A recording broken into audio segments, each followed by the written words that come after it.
సరుకులు తీసుకొచ్చాను. దాంట్లో మష్రూమ్స్ కూడా 2 ప్యాకెట్లు తీసుకొచ్చాననమాట. గార్లిక్ మష్రూమ్స్ చేద్దాం అనుకున్నాను. కానీ అదేమైపోయిందంటే గార్లిక్, బటర్, మష్రూమ్ రైస్ అయిపోయింది.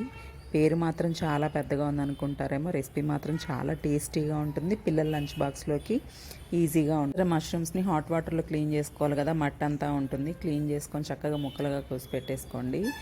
ఉల్లిపాయలు ఒక పాయ మొత్తం తోలు తీసేసి చిన్న చిన్నగా కట్ చేసుకొని పెట్టుకోండి. అంతే, ఇంకా ఈజీగా అయిపోతుందనమాట. బటర్‌ను కాస్త ఆయిల్ వేసేసి కొంచెం ఆనియన్స్, ఒక పచ్చిమిరపకాయ వేసి తర్వాత మష్రూమ్స్ యాడ్ చేసేయండి. వెల్లుల్లిపాయలు, అలాగే చిల్లీ ఫ్లేక్స్ ఉంటే వేసుకోండి, లేదంటే కారం వేసేసుకోవచ్చు. మనం బాయిల్డ్ రైస్ చేసి పెట్టుకుంటాం కదా, అవి కూడా వేసేసి మీకు ఎంత కావాలో అంత కారం అవన్నీ అడ్జస్ట్ చేసుకోండి.